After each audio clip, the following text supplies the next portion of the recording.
Hello everybody, this is CBSE Science class 9th chapter number 3 atoms and molecules and this is part number 5 of this chapter।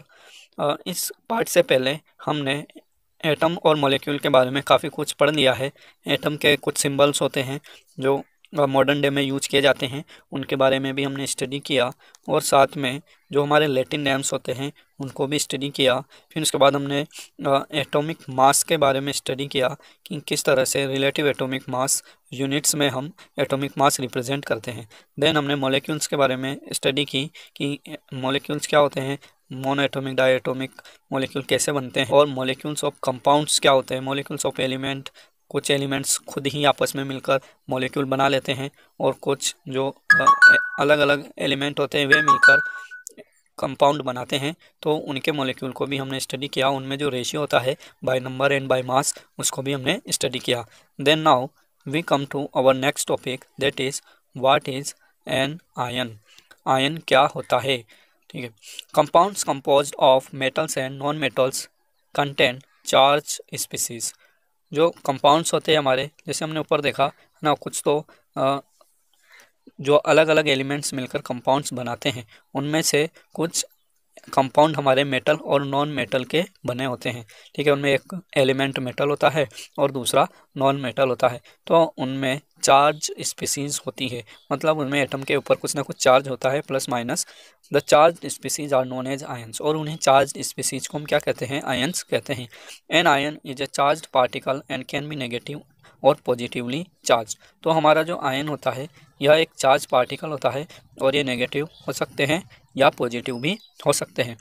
A negatively charge ion is called an anion and the positively charge ion cation. तो जिस element के ऊपर या जिस atom के ऊपर आपके negative charge होगा उसको आप बोलोगे एनायन, और जिसके ऊपर पॉजिटिव चार्ज होगा उसको आप बोलोगे कैटायन। तो आप इसको अच्छे से नोट कर लें कि नेगेटिव चार्ज स्पीसीज या नेगेटिव चार्ज आयन को हम क्या कहते हैं, एनायन, और जिसके ऊपर पॉजिटिव चार्ज होता है +1 +2 +3, उनको हम क्या कहते हैं, कैटायन कहते हैं। Take for example sodium chloride. हमारे पास एक एग्जांपल है सोडियम क्लोराइड। इस constituents particles are positively charge sodium ions. तो इसमें दो तरह के पार्टिकल्स हैं, है ना, सोडियम के और क्लोरीन के।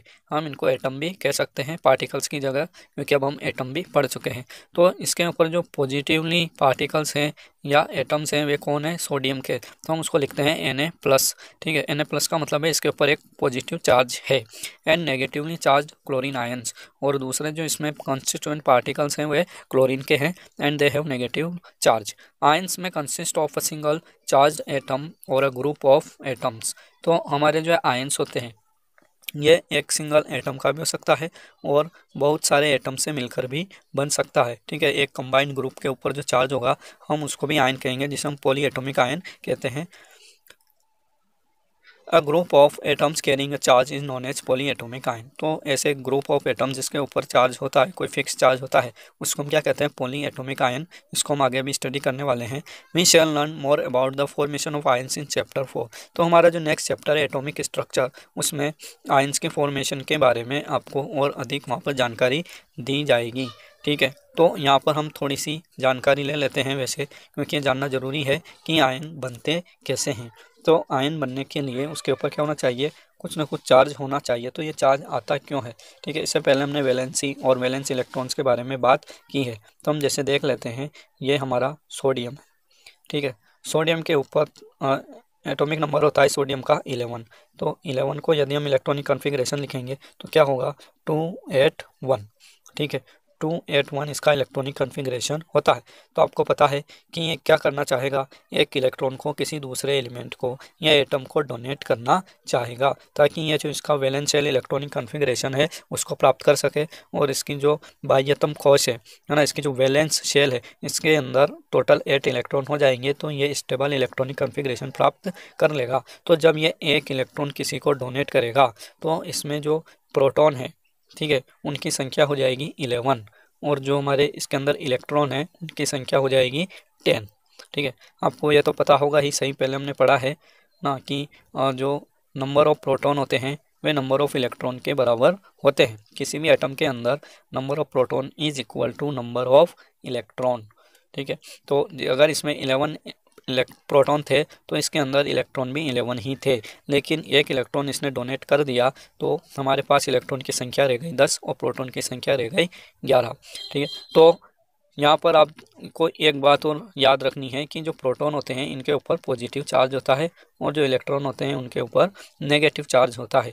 तो जो नेगेटिव चार्ज है वह तो है 10 और पॉजिटिव चार्ज है 11। तो यहाँ पर किसकी अधिकता है, यहाँ पर पॉजिटिव चार्ज की अधिकता है। और कितने पॉजिटिव चार्ज ज़्यादा हैं, तो वह एक पॉजिटिव चार्ज ज़्यादा है, इसलिए हम इसको लिखते हैं 1 प्लस चार्ज। ठीक है, तो हम जब लिखेंगे सोडियम आयन तो कैसे लिखेंगे, हम सोडियम आयन को लिखते हैं Na प्लस, है ना। प्लस का मतलब है 1 प्लस।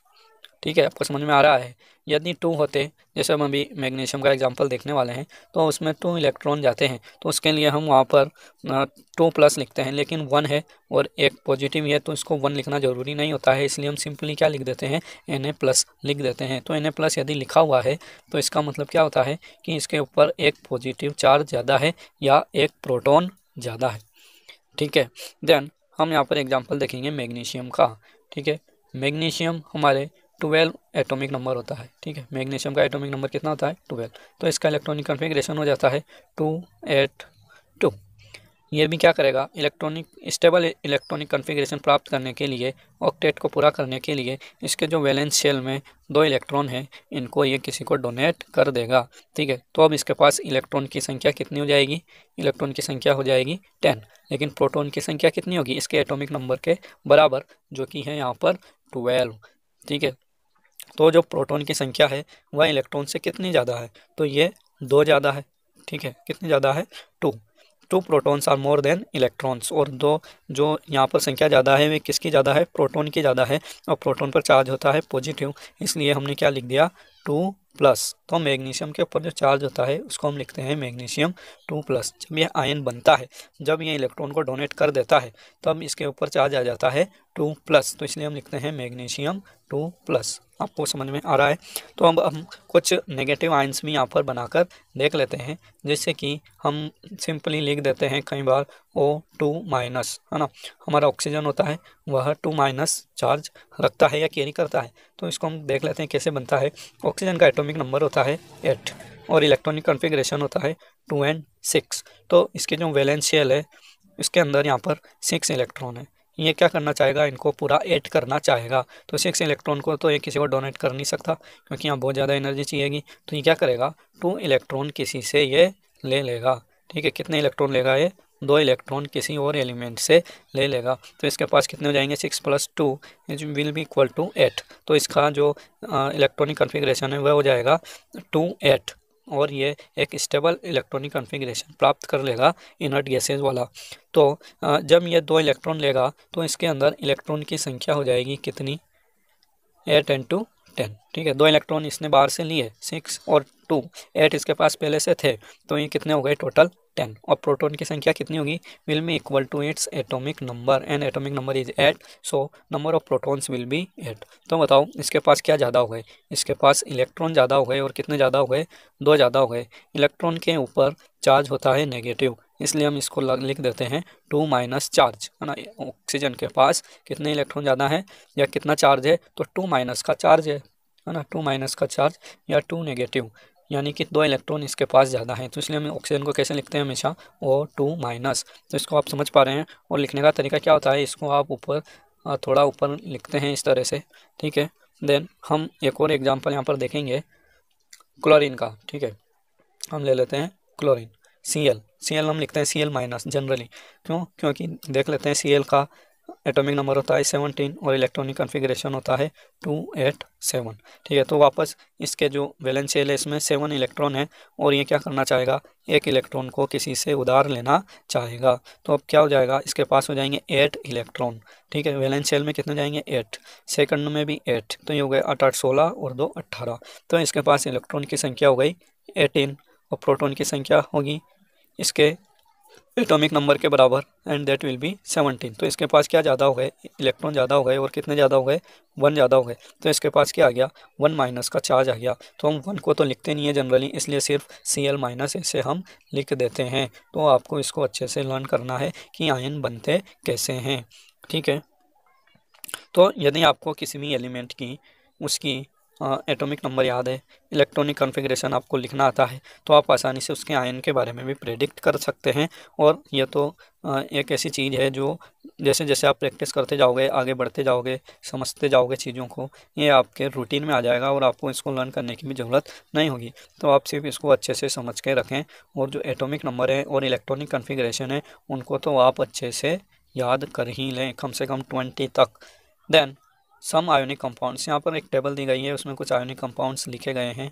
तो आयोनिक कंपाउंड क्या होते हैं, आप जब 10th में जाओगे तो आप एक तरह के और कंपाउंड के बारे में पढ़ोगे जिसे हम कहते हैं कोवेलेंट कंपाउंड। तो वे अलग तरीके से बनते हैं, लेकिन यहाँ पर आपको आयोनिक कंपाउंड के बारे में ही दिया गया है। तो आप आयोनिक कंपाउंड के बारे में ही यहाँ पर समझें कि जो कंपाउंड आयंस के मिलने से बनते हैं, ऐसे कंपाउंड जो किससे बनते हैं, आयंस के मिलने से या आयंस के पास आने से बनते हैं, उन्हें हम आयोनिक कंपाउंड कहते हैं। ठीक है, जैसे यहाँ पर दिया गया है कैल्शियम ऑक्साइड, तो कैल्शियम ऑक्साइड हमारे कैल्शियम और ऑक्सीजन से बनता है। ठीक है, और इसकी एक और खासियत होती है कि आयोनिक कंपाउंड में एक पॉजिटिव होता है और एक नेगेटिव होता है। ठीक है, कैल्शियम हमारे कैटायन है, कैल्शियम के ऊपर पॉजिटिव चार्ज होता है 2+ है ना, तो कैल्शियम तो पॉजिटिव है। और ऑक्साइड जो कि ऑक्सीजन है, ऑक्सीजन जो 2- फॉर्म में होता है उसको हम कहते हैं ऑक्साइड। ठीक है, नाम बदल जाता है, जो नेगेटिव आयंस होते हैं उनके नाम थोड़े यहाँ पर बदल जाते हैं। पॉजिटिव वालों पर कोई फ़र्क नहीं पड़ता, लेकिन नेगेटिव वालों के नाम थोड़े बदल जाते हैं। इसको अभी हम टेबल में आगे और देखने वाले हैं, तो इसको ध्यान रखें। पॉजिटिव वाले को आगे लिखा जाता है और नेगेटिव वाले को पीछे लिखा जाता है, ये लिखने का तरीका होता है। दूसरा है हमारा मैग्नीशियम सल्फेट, इसमें मैग्नीशियम हमारा पॉजिटिव है और सल्फाइड जो है वह नेगेटिव है ना। तो इसमें 2 एलिमेंट है, मैग्नीशियम एंड सल्फर। फिर है हमारा सोडियम क्लोराइड, इसमें सोडियम पॉजिटिव होता है और क्लोरीन नेगेटिव होता है। तो आप देख रहे हैं कि ये सभी जो कंपाउंड है ये पॉजिटिव और नेगेटिव आयंस के मिलने से बन रहे हैं, इसीलिए हम इनको आयोनिक कंपाउंड्स कहते हैं। और इनके बीच में जो बॉन्ड बनता है वह भी आयोनिक बॉन्ड कहलाता है। तो आप इसको अच्छे से समझ पा रहे होंगे। और रेशियो बाय मास ये तो हमने पहले सीख लिया है, और यदि आपको इसमें थोड़ा डाउट है तो आप इसको दोबारा करके देखें, और ये आपको आता है नहीं आता है आप मुझे कमेंट करके बताएं। देन राइटिंग केमिकल फॉर्मूला, अब हमने कंपाउंड के नाम तो देख लिए है ना, जैसे यहाँ पे ऊपर लिखे हैं कैल्शियम ऑक्साइड, मैग्नीशियम सल्फाइड। तो इनको ऐसे लिखना, इनके साथ केमिकल रिएक्शन करना काफ़ी मुश्किल होता है। तो साइंटिस्ट ने क्या दिया, इनको कुछ केमिकल फॉर्मूला दिया। तो उससे हम क्या करते हैं, इनको केमिकल रिएक्शन के दौरान उन केमिकल फॉर्मूलों को लिखते हैं जल्दी से, और उसको बैलेंस करते हैं, और हम जो प्रोडक्ट बनाना चाहते हैं उसका प्रेडिक्शन करते हैं। तो केमिकल फार्मूला कैसे लिखा जाता है उसके बारे में यहाँ पर देख लेते हैं। The chemical formula of a compound is a symbolic representation of its composition. तो किसी भी कंपाउंड का जो केमिकल फार्मूला होता है वह उसकी कंपोजिशन का, यानी कि उसका जो संगठन है। जैसे हमने सोडियम क्लोराइड लिखा, तो इसमें कौन कौन है, सोडियम और क्लोरीन है ना, और सोडियम कितने हैं, क्लोरीन कितने हैं, ये इसका पता बताते हैं, उसके कंपोजिशन संगठन को बताते हैं। तो ऐसे एक सिंबॉलिक रिप्रेजेंटेशन को हम क्या कहते हैं, केमिकल फार्मूला कहते हैं। ठीक है, आप ये डेफिनेशन यहाँ से नोट कर सकते हैं कि केमिकल फार्मूला क्या होता है। केमिकल फार्मूला पर compound is a symbolic representation of its composition. किसी भी कंपाउंड का केमिकल फार्मूला उसके संगठन का एक सिंबॉलिक रिप्रेजेंटेशन होता है, जो कि सिंबल्स के रूप में, चिन्हों के रूप में लिखा जाता है। The chemical formula of different compounds can be written easily, और अलग अलग कंपाउंड्स के केमिकल फार्मूले आसानी से लिखे जा सकते हैं। For this exercise we need to learn the symbols and combining capacity of the elements. तो इस एक्सरसाइज को करने के लिए, यानी किसी भी केमिकल के फॉर्मूले को लिखने के लिए आपको क्या याद रखना पड़ेगा, उसका जो सिंबल है। हमने ऊपर एटॉमिक सिंबल्स पढ़े हैं सभी एलिमेंट्स के, है ना, और यदि नहीं पढ़े आपने तो आप पीरियोडिक टेबल देखिए, ये आसानी से उपलब्ध है हर जगह, ऑनलाइन सर्च कर सकते हैं आप। तो जो एटॉमिक टेबल है, पीरियोडिक टेबल, उसमें आप सभी एलिमेंट्स के, जितने भी हमारे पास आज की तारीख में एलिमेंट्स मौजूद हैं, सब उसमें लिखे होते हैं और उनके सिंबल भी उसमें होते हैं। तो उन सिंबल्स को आप याद करें, और साथ में जो कंबाइनिंग कैपेसिटी होती है, यानी कि वैलेंसी को भी आप लर्न करें। तो वैलेंसी को लर्न करने का मैं आपको एक बहुत सिंपल तरीका बता। तो यदि आपने पीरियोडिक टेबल देखी है ना, उसको आप एक बार ज़रूर देखें, वो तो आपके पास होनी ही चाहिए लिखी हुई हमेशा। तो पीरियोडिक टेबल में आपने देखा है कि हमारे ग्रुप्स होते हैं, फर्स्ट से लेकर 18 तक ग्रुप्स होते हैं। ठीक है, जो वर्टिकल रोज होती है हमारी, उनको हम क्या कहते हैं, ग्रुप्स कहते हैं। तो ये कितनी होती है, 1 to लेकर 18। ठीक है, तो हमारे जो फर्स्ट और सेकंड ग्रुप होते हैं, ठीक है, फर्स्ट ग्रुप के एलिमेंट्स आपको याद होने चाहिए, और अगर याद नहीं है तो इसके लिए एक ट्रिक होती है ना, वो ट्रिक होती है हा लीना की रब से फरियाद। ठीक है, तो हा से आता है हमारा हाइड्रोजन, ली से आता है लिथियम, सोडियम, फिर पोटेशियम, ठीक है, फिर रुबिडियम और फिर सीजियम। इस तरह से हमारी आती है हालिना की रब से फरियाद। ठीक है, इसके नीचे आता है फ्रांसियम। फिर आते हैं हमारे ग्रुप 2 के एलिमेंट्स। इसमें आते हैं हमारे बेरिलियम, इसके ट्रिक होती है बेटा मांगे कार स्कूटर बाप रोए।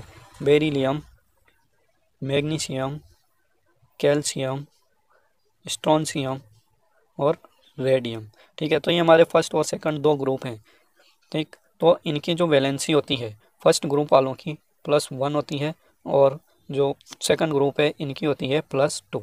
इसको आप अच्छे से लर्न करके रखें कि फर्स्ट वालों की +1 होती है जिसमें हमारे हाइड्रोजन, लिथियम, सोडियम, पोटेशियम ये सब आते हैं, और जो सेकंड ग्रुप है उसकी वैलेंसी होती है +2। ठीक है, बेरियम, मैग्नीशियम, कैल्शियम इन सब की। फिर हमारे आते हैं 3 to लेकर 12 ग्रुप यहाँ पर बीच में आते हैं, 3 से लेकर 12, है ना। इसको हम कहते हैं डी ब्लॉक एलिमेंट्स। इन एलिमेंट्स को भी आपको नहीं ध्यान देना है, ठीक है, ये आपको बाद में हम सिखाएंगे। लेकिन अभी आपको ये जो हमारा एस ब्लॉक एलिमेंट्स है, फर्स्ट और सेकंड ग्रुप को हम कहते हैं एस ब्लॉक एलिमेंट्स। ठीक है, 3 to 12 हमारे होते हैं डी ब्लॉक एलिमेंट्स। और उसके बाद जो हमारे इसको मैं इधर लिख देता हूँ, 13 to 18 ग्रुप होते हैं, 13 से लेकर 18 ग्रुप, इनको हम कहते हैं पी ब्लॉक एलिमेंट्स। ठीक है, इनको क्या कहते हैं, पी ब्लॉक एलिमेंट। तो जो 12 के बाद 13 ग्रुप आता है हमारा बोरोन वाला, है ना, उसमें जितने भी एलिमेंट्स है, ठीक है, उनकी जो वैलेंसी होगी वह कितनी होगी, +3 होगी। फिर इसके बाद जो 14 ग्रुप एलिमेंट आएगा, ठीक है, 14 ग्रुप, उसकी वैलेंसी होगी +4। फिर उसके बाद आएगा 15 ग्रुप एलिमेंट, उसकी वैलेंसी होगी -3। फिर उसके बाद 16 ग्रुप आएगा, उसकी होगी -2। और फिर 17 ग्रुप आएगा, उसकी वैलेंसी होगी -1। और जो लास्ट में 18 ग्रुप होता है उसकी वैलेंसी होती है 0। ठीक है, तो यहाँ पर प्लस का मतलब तो आप समझते ही हैं कि प्लस आयन कब बनता है, जब कोई एलिमेंट या एटम अपने इलेक्ट्रॉन को डोनेट करता है। ठीक है, इधर वाले जो एलिमेंट है हमारे जो पॉजिटिव वैलेंसी शो करते हैं +1 +2 +3 +4 तक, ये क्या करते हैं, इलेक्ट्रॉन को डोनेट करते हैं। अब कुछ एटम हमारे इलेक्ट्रॉन को डोनेट करने वाले हैं, तो वहीं पर कुछ एलिमेंट ऐसे भी हैं जो इलेक्ट्रॉन को एक्सेप्ट करने वाले हैं, है ना। तो डोनेट करने वाले हैं तो एक्सेप्ट करने वाले भी होने ही चाहिए। तो जो एक्सेप्ट करेंगे उनके ऊपर कैसा चार्ज आ जाएगा, माइनस चार्ज आ जाएगा। तो जो 15 16 17 ग्रुप होते हैं हमारे, ये -3 -2 और -1 वैलेंसी शो करते हैं। ठीक है, तो आप इसको हमेशा अच्छे से लर्न करें। इसको मैं एक बार और इधर लिख देता हूँ ताकि आपको थोड़ा अच्छे से समझ में आए और आप इसको अच्छे से थोड़ा लर्न कर सकें। तो हमारे फर्स्ट सेकंड तो यहाँ ही से ही 13 यहाँ लिख दिया, 14 यहाँ लिख दिया, 15 16 और ये 17। ठीक है, तो ये सभी हमारे ग्रुप्स हैं। 13 वालों की होगी +3, 14 वालों की होगी +4, 15 वालों की होगी -3 और 16 वालों की होगी -2, 17 वालों की -1 और जो 18 ग्रुप एलिमेंट होगा उसकी होगी 0, है ना। तो ऐसा क्यों होता है, ये तो आपको पता है ही कि जो एटम्स इलेक्ट्रॉन लेते हैं, ठीक है, उनको हम क्या कहते हैं, नेगेटिव आयन वो बनाते हैं या फिर उनको हम एनायन कहते हैं। और जो इलेक्ट्रॉन को डोनेट करते हैं, जिनके ऊपर ज़्यादा इलेक्ट्रॉन होते हैं और वे इलेक्ट्रॉन को डोनेट करना चाहते हैं, उनके ऊपर पॉजिटिव चार्ज आता है। जो इलेक्ट्रॉन लेगा वह हो जाएगा ऋणी। जैसे आपसे कोई पैसे लेता है ना, कोई आपसे पैसे लेता है उधार, तो वो क्या हो जाता है, ऋणी, भिखारी है वो, है ना। तो उसको हम क्या कहते हैं, ऋणी। तो यहाँ पर ऋण का मतलब होता है नेगेटिव चार्ज, और जिसके पास ज़्यादा है उसको हम क्या कहते हैं, धनी। तो जो धनायन होते हैं, है ना, वे एटम होते हैं जो धनी होते हैं, जिनके पास इलेक्ट्रॉन ज़्यादा होते हैं वे धनी होते हैं, और जिनके पास इलेक्ट्रॉन कम होते हैं वे ऋणी होते हैं। तो आप यदि इस तरह से पीरियोडिक टेबल को याद रख पाएंगे ग्रुप्स के हिसाब से, तो आपको वैलेंसी भी याद हो जाएगी।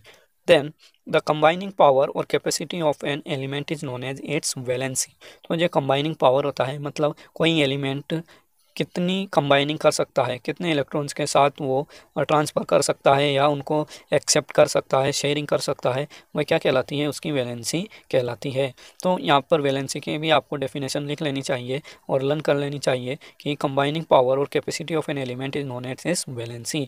Valency can be use to find out how the atoms of an element will combine with the atom of another element to form a chemical compound. तो वैलेंसी का यूज क्या है हमारे पास, वैलेंसी का तो बहुत यूज है। तो वैलेंसी से ही हम फाइंड आउट करते हैं कि कोई भी एटम किसी दूसरे एलिमेंट्स के साथ किस तरह कंबाइन होगा और वह उसको कितने इलेक्ट्रॉन देगा या लेगा।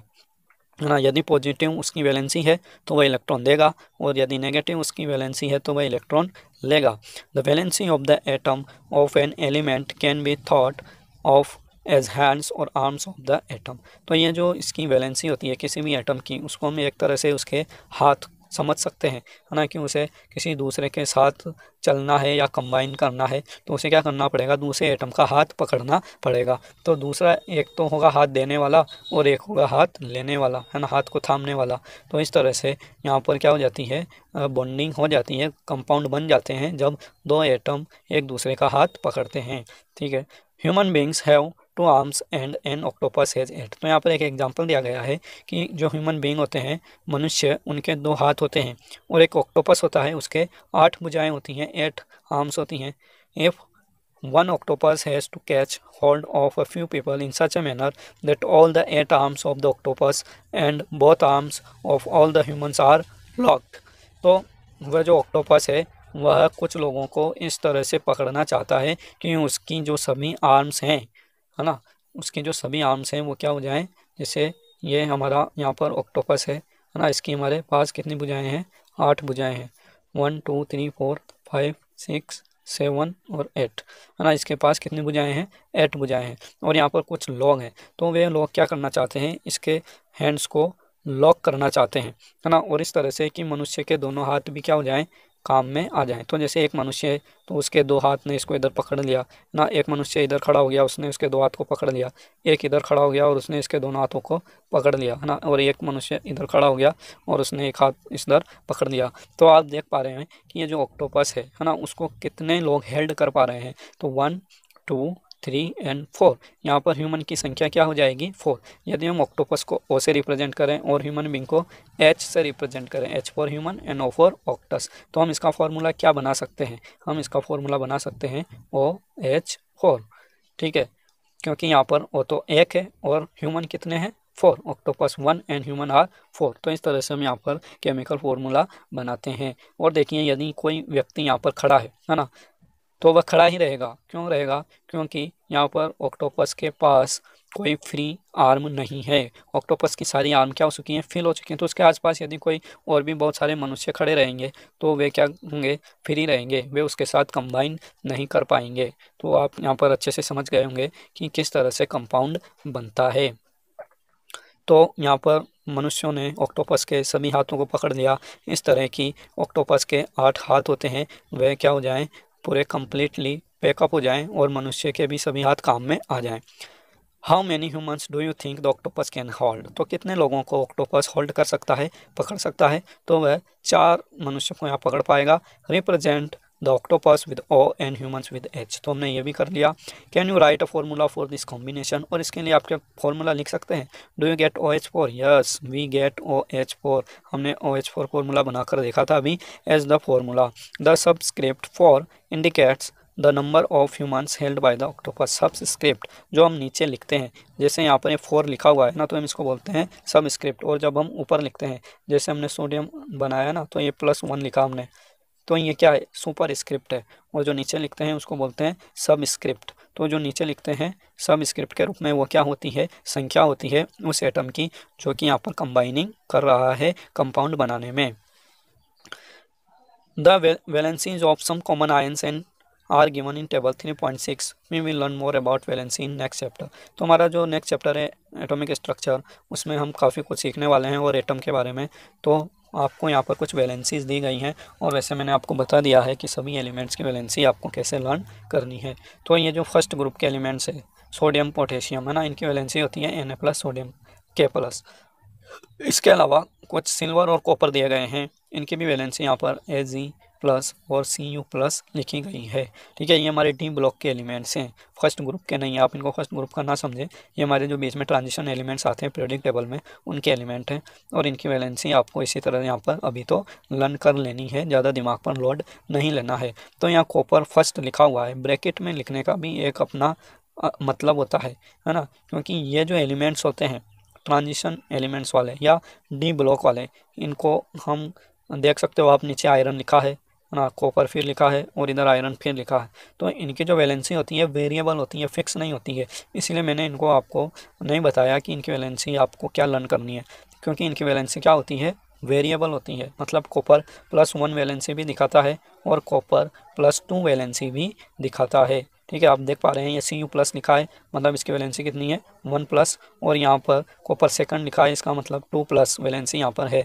तो इनकी वेरिएबल वैलेंसी यूज़ होती हैं, तो इनको आप फिर बड़ी कक्षाओं में समझ पाएंगे, है ना, क्योंकि इनके जो इलेक्ट्रॉनिक कॉन्फ़िगरेशन होते हैं वे अलग ही तरीके से थोड़े लिखे जाते हैं, है ना। तो अभी आपको सिर्फ इनको इसी तरह से लर्न कर लेना है, जैसे यहाँ पर लिखा गया है कि कॉपर फर्स्ट की वैलेंसी होगी Cu+, आयन के रूप में हम उसको लिखेंगे। फिर हमारे आता है मैग्नीशियम, तो मैग्नीशियम हमारे सेकंड ग्रुप का एलिमेंट है, तो इसका हो जाता है Mg2+। फिर आता है कैल्शियम, कैल्शियम का हो जाएगा Ca2+। जिंक है हमारा जिंक 2+। आयरन सेकंड, यानी कि आयरन यहाँ पर सेकंड वैलेंसी शो कर रहा है, 2+ वैलेंसी शो कर रहा है। कॉपर सेकंड मतलब Cu2+। एल्यूमिनियम Al3+, जो कि हमारे 13 ग्रुप का एलिमेंट है एल्यूमिनियम। तो आप इसको तो आग बंद करके लिख सकते हैं, एल्यूमिनियम की वैलेंसी 3+ होती है। आयरन थर्ड, आयरन यहाँ पर थर्ड वैलेंसी भी शो कर रहा है, इसलिए हम इसको लिखते हैं आयरन Fe3+। ठीक है, तो और यहाँ पर कुछ नॉन मेटेलिक एलिमेंट्स लिखे हैं जो नॉन मेटल होते हैं। तो नॉन मेटल में आप देख रहे हैं कि सभी के नेगेटिव यहाँ पर वैलेंसी होती है सिवाय हाइड्रोजन के। तो हाइड्रोजन की जो पोजीशन है वह बिल्कुल भी सही नहीं है या निर्धारित नहीं है अच्छे से, है ना। इसको आप नेक्स्ट चैप्टर में अच्छे से समझ पाएंगे। हाइड्रोजन के अलावा जितने भी नॉन मेटल हैं वे जनरली माइनस वैलेंसी शो करते हैं।